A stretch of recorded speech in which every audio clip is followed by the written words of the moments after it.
Hey everyone, welcome back to the show. Today we are going to be taking a deep dive into evolutionary psychology. Very cool. Um, and this is some really interesting stuff, and we're going to be unpacking a conversation with Dr. Gad Saad, Okay. who, is like a rock star in this field. Yes, he is. And this is from the Diary of a CEO podcast. I love that podcast. Oh, it's a great one. And we're going to learn how evolution is impacting our lives like right now, Yeah, especially when it comes to things like love and relationships. it's everywhere. It really is. Yeah. Yeah. So what's so interesting about Dr. Saad's work is how he connects these like ancient evolutionary forces Yeah. to the modern world.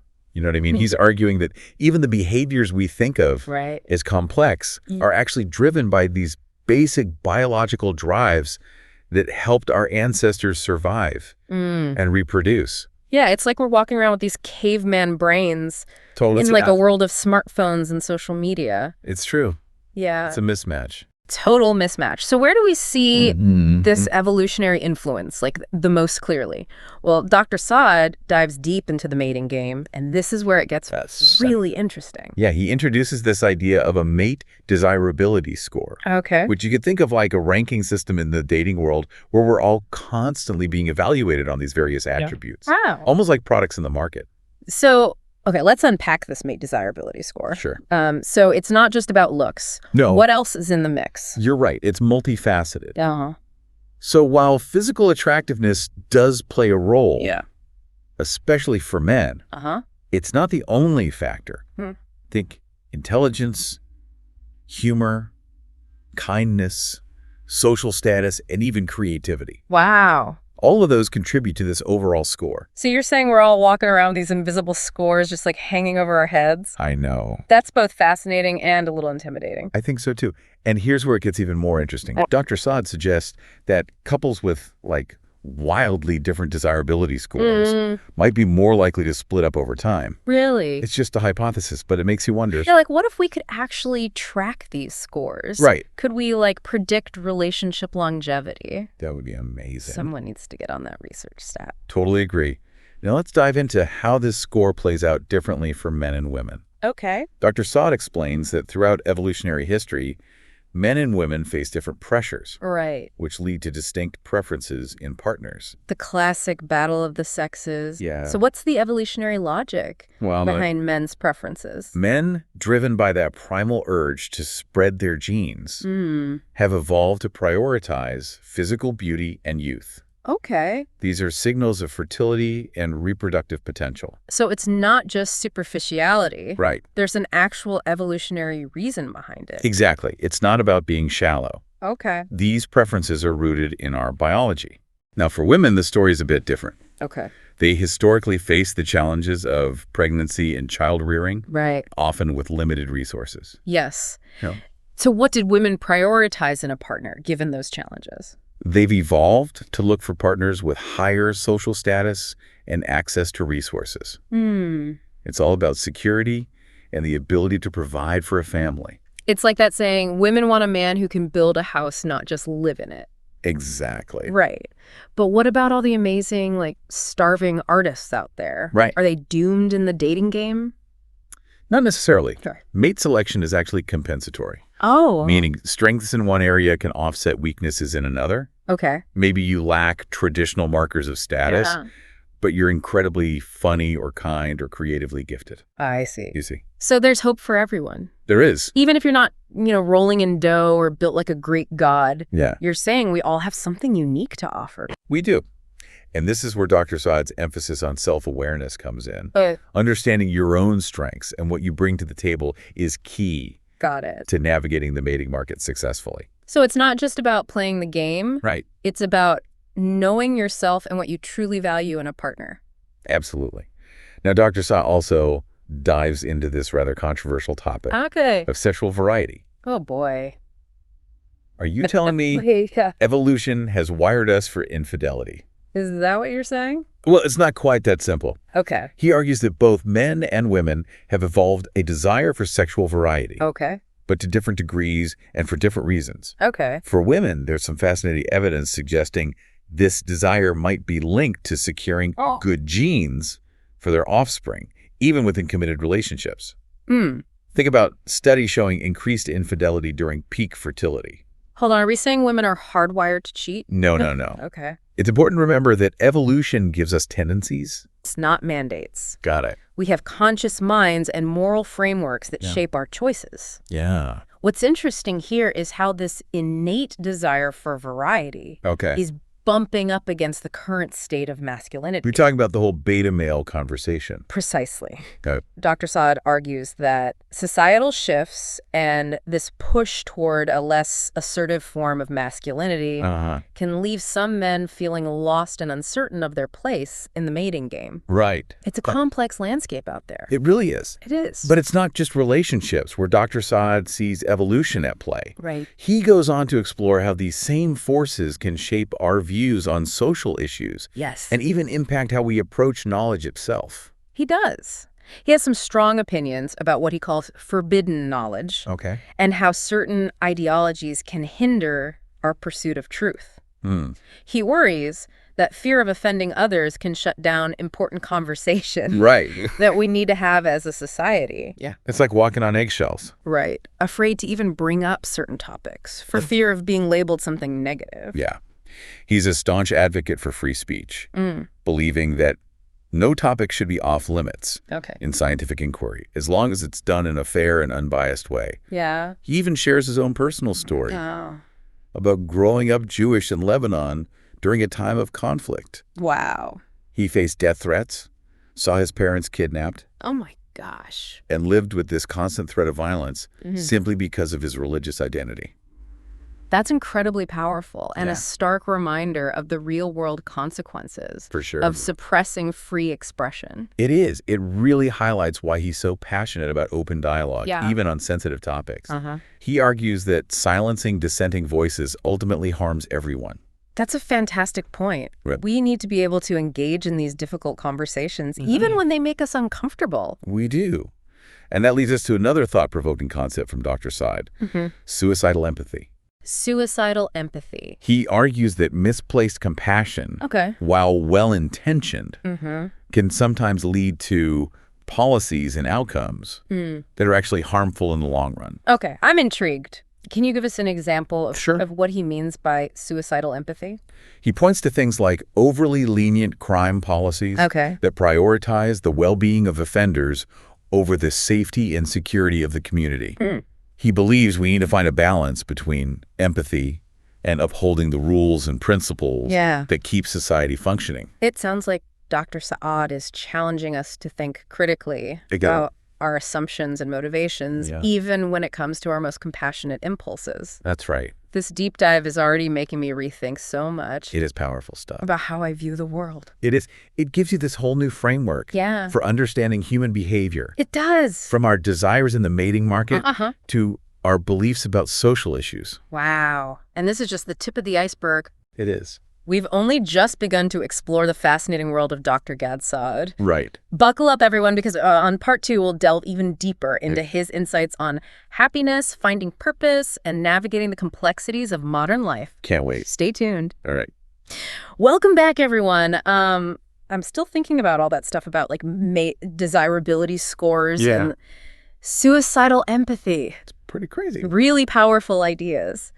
But let's shift gears a little bit and talk about what Dr. Saad has to say about finding happiness in this modern world, that often feels at odds with our ancient wiring. Right. That's a great point. Actually, he calls this the mismatch hypothesis. Okay. It's this idea that a lot of our modern anxieties and struggles come from this gap between our evolved brains and our current environment. Yeah. We're basically cavemen trying to navigate a digital jungle. A digital jungle. I like that. So how do we bridge that gap then? Right. How do we find happiness when our brains are running on Stone Age software? Well, he believes that knowledge is power. By understanding our evolutionary baggage, we can make more conscious choices that lead to genuine fulfillment. And he highlights 2 major areas that have an outsized impact on happiness. Finding the right partner and building a fulfilling career. Love and work. Yeah, pretty relatable. I think so. But let's break it down. So what does Dr. Saad have to say about finding the one? Okay. Is it all about like matching mate desirability scores. Well, he's actually a big proponent of what's called assortative mating. Assortative mating. Which basically means birds of a feather flock together. Right. He believes that long-term happiness comes from partnering with someone who shares your core values, goals, and even personality traits. So opposites attract might be fun for a fling, but when it comes to lasting love, you're better off finding someone who's on the same wavelength. Right. He says that while passion and excitement are important, they're not enough to sustain a long-term relationship. You need that foundation of shared values to weather life's inevitable storms. Makes sense. You're building a life together, not just a romantic fantasy. Right.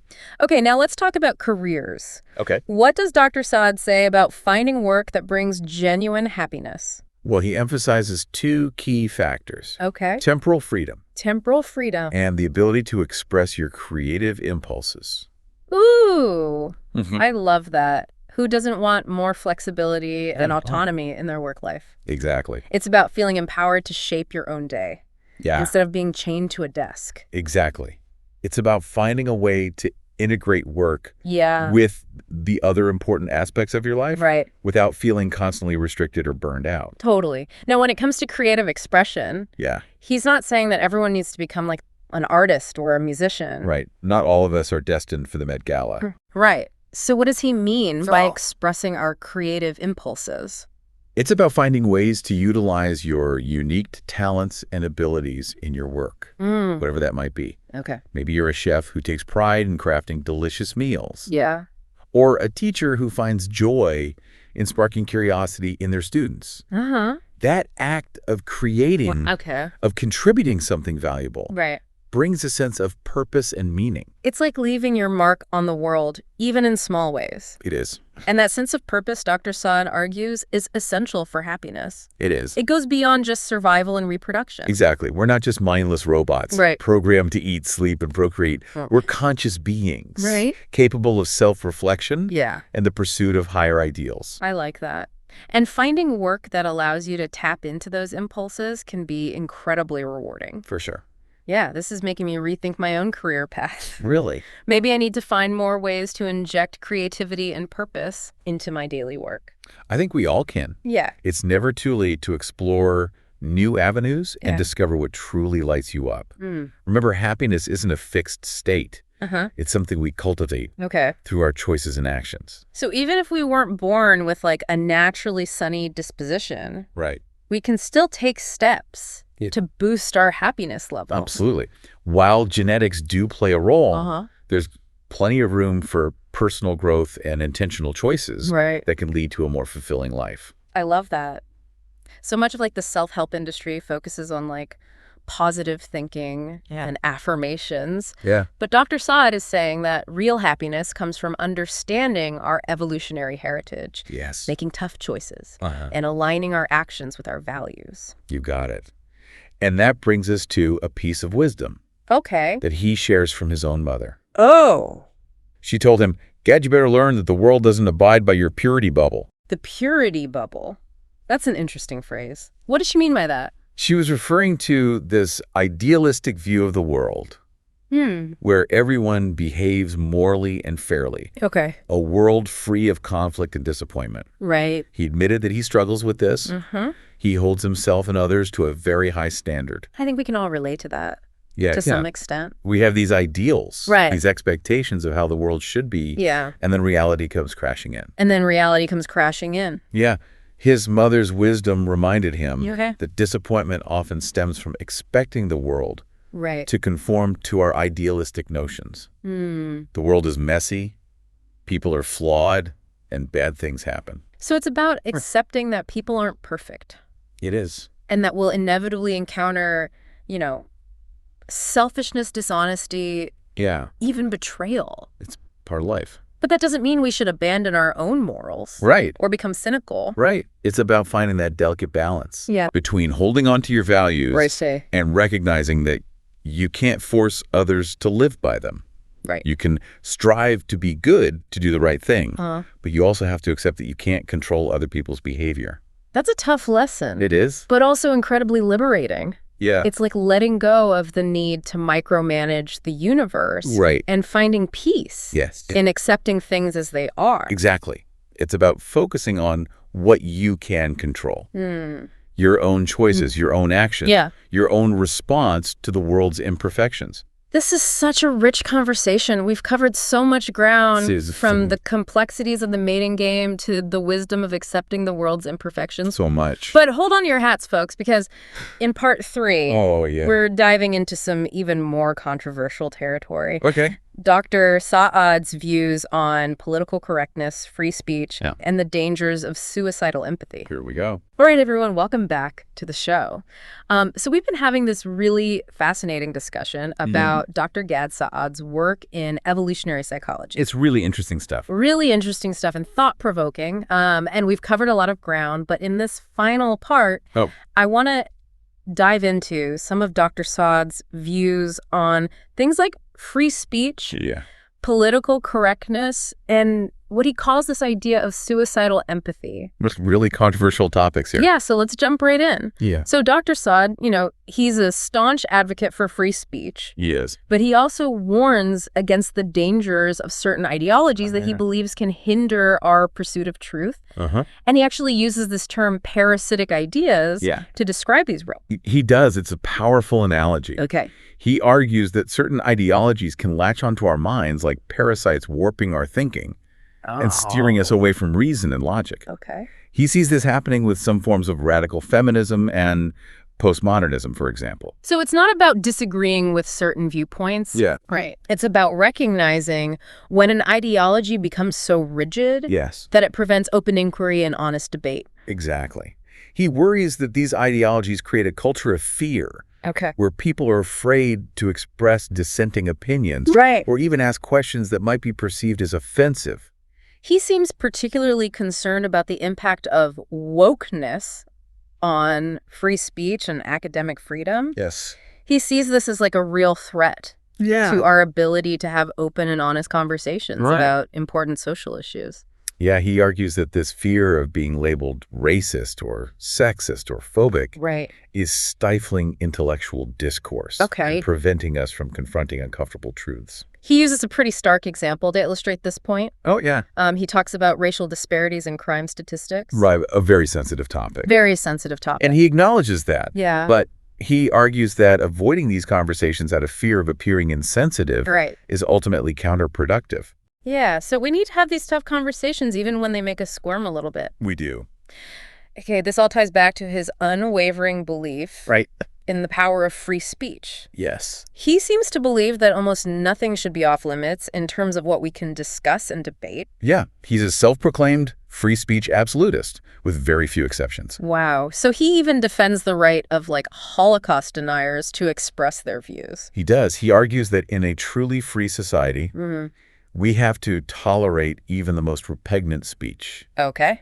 The answer to bad ideas, he believes, is not to suppress them, but to expose them to the light of reason and let them wither under scrutiny. So it's not that he is endorsing Holocaust denial. No, not at all. But he's making a point about the principle of free speech. Exactly. Okay. He believes that once we start censoring certain viewpoints, even those we find abhorrent, we're on this slippery slope toward tyranny. Yeah, it's a very slippery slope. It is. So he's not saying that all ideas are equal or that we shouldn't challenge hateful speech. Of course not. He's saying that the best way to combat bad ideas is with better ideas. Exactly. And that censorship ultimately backfires. It does. And this is where his personal experience becomes so relevant, right? Absolutely. Growing up Jewish in Lebanon during a time of intense conflict must have deeply shaped his views on the importance of free expression. Right. He faced death threats. He witnessed his parents being kidnapped.